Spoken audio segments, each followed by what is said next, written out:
সংস্কার তার আগে আমরা দেখলাম যে সামাজিক বিভিন্ন সমস্যা নিয়ে যে প্রতিবাদগুলো হচ্ছে সেখানে আসলে পুলিশের আচরণগুলো আবার আগের মাত্রায় আমরা দেখতে পাচ্ছি, যেটি দুদুভাই বলেছেন। আপনার কি মনে হয় কেন আমরা সেই আগের একই কায়দায় দমনের পথে যাচ্ছি? আপনাকে ধন্যবাদ। প্রিয়ভাজন দুই আলোচক, দর্শক শ্রোতা, আমি তাদেরকে শুভেচ্ছা দেই। সরকারকে তো মানুষ অনেক দিন ধরে দেখছে যে খুব দুর্বল সরকার, এবং ৩২ নম্বরে বা যে হামলা এবং ভাঙচুর পরে এটাকে যে গুড়িয়ে দেওয়া হলো, এরপর থেকে গত ১-১.৫ মাস আবার দেখা যাচ্ছে সরকার অকার্যকরও। তো মানুষের পারসেপশন প্রথম দিকে ছিল সরকার দুর্বল। একটা দুর্বল সরকারের প্রতি মানুষের মনোভাব কী হতে পারে। তারপরে দেখা গেল সরকার অকার্যকর। তো দুর্বল এবং অকার্যকর যখন একসঙ্গে যুক্ত হয়, আমরাই বলেছি সরকারকে রাষ্ট্র চালাতে গেলে সরকারকে তার যথাযোগ্য ভূমিকা নেওয়া দরকার, এবং সেটা করতে যে পরে তারা খানিকটা বললেন না যে এরপরে তারা কঠোর হবেন, কঠিন হবেন, বিভিন্ন পদক্ষেপ গ্রহণ করবেন। তো সম্ভবত এগুলো তার একটা রিফ্লেকশন বা তার একটা বহিঃপ্রকাশ। কিন্তু এটা করতে যে এইসব দৃশ্য নিশ্চয় আপনাকে পুরনো জমানার কথা মনে করিয়ে দেবে। আমরা গত ১৬ বছর নিশ্চয়ই এরকম শত শত দৃশ্য আমরা দেখেছি। তো ১৬ বছরের অনেকগুলো ঘটনার সাথে গত কদিনের যে ঘটনা বা ইভেন গতকালকের যে ঘটনা, সেই ঘটনাকে তো আপনি খুব বেশি পার্থক্য করবার।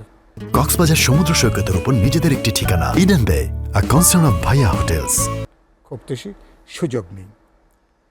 তো আমরা ইতিমধ্যে আমাদের কাছে পুলিশ সংস্কার একটা কমিশন হয়েছে, তার রিপোর্টও আজকে সন্ধ্যাবেলা পার্টি অফিস থেকে আমার বাসায় পুলিশ সংস্কার কমিশনের রিপোর্টটা আজকে আমাদের অফিসের স্টাফ তিনি আজকে পৌঁছে দিয়েছেন। আমি আগেও দেখেছি, আজকে দেখছিলাম কোনো শান্তিপূর্ণ প্রতিবাদ নাগরিকদের বা সমাজের যে কোনো অংশের শান্তিপূর্ণ প্রতিবাদকে হামলা করা, আক্রমণ করা, এটা আমাদের পুরনো দাবি। এটাকে পুরোপুরি অন্যায় এবং অবৈধ, এটাকে সন্ত্রাসী কাজ হিসাবে এটাকে চিহ্নিত করা দরকার। পুলিশকে এই ব্যাপারে বিরত থাকা দরকার, এবং এটা একটা গণ আন্দোলনের পুরনো বড় একটা দাবি ছিল। এবং এখানে শেষ না, দুদুভাই উল্লেখ করলেন যারা আহত হয়েছেন, নির্যাতিত হয়েছেন, যারা হাসপাতালে গেছেন, প্রগতিশীল এরকম কয়েকটা ছাত্র সংগঠনের নেতৃবৃন্দের বিরুদ্ধেও মামলা দেওয়া হয়েছে। 11 জনের নাম উল্লেখ করে বা আরও অনেকের নামে তারপরে মামলা দেওয়া হয়েছে। তো এর মধ্য দিয়ে কি সরকারের সক্ষমতা কি প্রমাণ হবে? এর মধ্য দিয়ে তারা কি তাদের কর্তৃত্ব, তাদের যে সক্ষমতা, মানুষ যে তাদেরকে দুর্বল, অক্ষম এবং অকার্যকর মনে করছে, মানুষ কি তার বিপরীতে মানুষ কি তাদেরকে সক্ষম কোনো সরকার হিসেবে বিবেচনা করবে? সম্ভবত উত্তরটা ইতিবাচকভাবে দেওয়া যাচ্ছে না। সরকারকে সেজন্য বলতে চাই যে যত দিন যাচ্ছে আমি দেখছি এক ধরনের সামাজিক নৈরাজ্যের বিস্তৃতি ঘটছে। মানুষের দিক থেকে বলতে পারেন আইন নিজের হাতে তুলে নেওয়া থেকে শুরু করে মানুষের জানমালের নিরাপত্তাহীনতা, নাগরিক হিসাবে তার উদ্বেগ, উৎকণ্ঠা, তার দুশ্চিন্তার জায়গাটা, চুরি, ছিনতাই, খুন, রাহাজানি, এটা বাড়ছে। এটা এমনকি বিচার বহির্ভূত হত্যাকাণ্ড এই সময়কালে হয়েছে, আপনারা জানেন অনেক। আর তারপরে ধর্ষণের মতন এরকম অনেকগুলো আমরা দেখছি, প্রায় হঠাৎ করে প্রায় মহামারী আকারেই কিনা দেশব্যাপী দেখছি তার একটা বিস্তার ঘটছে। তার অর্থটা হচ্ছে সরকার আসলে সামাল দিতে পারছেন না। কেউ বলবার দেখলাম চেষ্টা করছেন যে আইনশৃঙ্খলার যে পরিস্থিতি, আসলে দেশে তো এখন তো নির্বাচন দেবার মতন কোনো পরিস্থিতি নেই। কথাটার খানিকটা যৌক্তিকতা আছে। তাহলে তার সমাধান কি নির্বাচনকে বন্ধ রাখা, নির্বাচনকে অনিশ্চিত সময়কালের জন্য ঝুলিয়ে রাখা?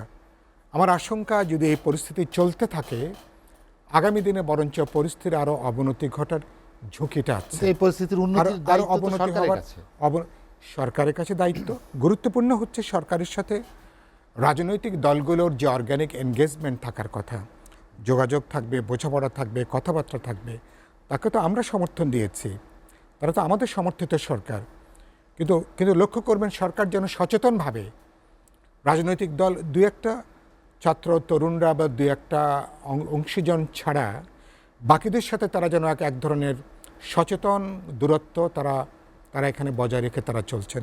তাতে অনাস্থাটা বাড়ছে, সরকারের উপর অবিশ্বাসের জায়গাটা বাড়ছে, সন্দেহটা বাড়ছে। সবাইকে যখন আপনি এনগেজমেন্ট করেন তখন দায়িত্বটা কিন্তু সবার উপরে পড়ে। আরেকটা খুব গুরুত্বপূর্ণ কথা আপনি খেয়াল করবেন, আমাদের অতীতে যখন বড় বড় আন্দোলন হয়েছে, অভ্যুত্থান হয়েছে, ৬৯ গণ অভ্যুত্থান যদি বলি, যেটা আমি নিজে ছাত্র অবস্থায় যার আমি অংশীজন, মুক্তিযুদ্ধ বা তার পরবর্তী ৫৩-৫৪ বছরে সকল আমাদের ৯০-এর যে গণজাগরণ গণ অভ্যুত্থানের পরে কিন্তু এরকম একটা পরিস্থিতি কিন্তু তৈরি হয়নি। আপনি দেখবেন যে মানুষ তার চেতনার জায়গা থেকে মানুষ কিন্তু এক ধরনের সামাজিক সম্প্রীতি রক্ষা করা, যেটা আমরা এখানেও আমরা দেখেছি যে শুরুতে অভ্যুত্থানের শুরুতে আমরা কিন্তু প্রথম কয়েক মাস কিন্তু এরকম একটা জায়গা কিন্তু আমরা লক্ষ্য করেছি। কিন্তু এখন যত দিন গেছে তত কিন্তু, কারণ দেখা যাচ্ছে যে কেউ কোনো আইনের তোয়াক্কা করছেন না, কোনো বিধিবিধানের তোয়াক্কা করছেন না, কোনো কিছুই কেউ কোনো আমলে গ্রহণ করছেন না। তার মানে কি সরকারের উপরে অনাস্থা, সরকারের উপরে, তার মানে সরকার, সেজন্য কথাটা এসছে যে যদি এই পরিস্থিতি চলতে থাকে তাহলে কিন্তু আমরা আগামীতে পরিস্থিতিটা আরও খারাপের দিকে যাবে কিনা। তাহলে সমাধানটা কি? সমাধানটা আমরা খুব পরিষ্কার করে মনে করি আপনি রাজনৈতিক দলের সাথে আপনি কথা বলবেন, আলোচনা করবেন, এবং যেটা ইতিমধ্যেই সবাই, এবং গতকাল দেখলাম যে নির্বাচন কমিশনার তিনি বলেছেন তারা ২০২৫ সালের ডিসেম্বরের মধ্যে নির্বাচনের লক্ষ্য নিয়ে তারা কাজ করছেন। আমি এটাকে স্বাগত জানাই।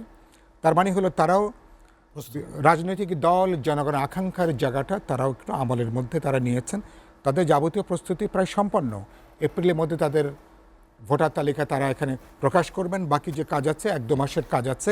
আমি বিশ্বাস করি এই পথে চলতে থাকলে, যদি পলিটিক্যাল এনগেজমেন্টটা প্রপার থাকে, নির্বাচনের সুস্পষ্ট দিন তারিখ যদি জানা যায়, যদি একটা পরিষ্কার ধারণা থাকে, সরকারের উপরে মানুষের আস্থার জায়গাটা বাড়বে, কিছুটা ভরসার জায়গাটা বাড়বে, এবং সম্মিলিত চেষ্টা করে এখন যে নৈরাজ্যের পরিস্থিতি, তাকে আমার ধারণা অনেকখানি তাকে আমরা নিয়ন্ত্রণে, তাকে আমরা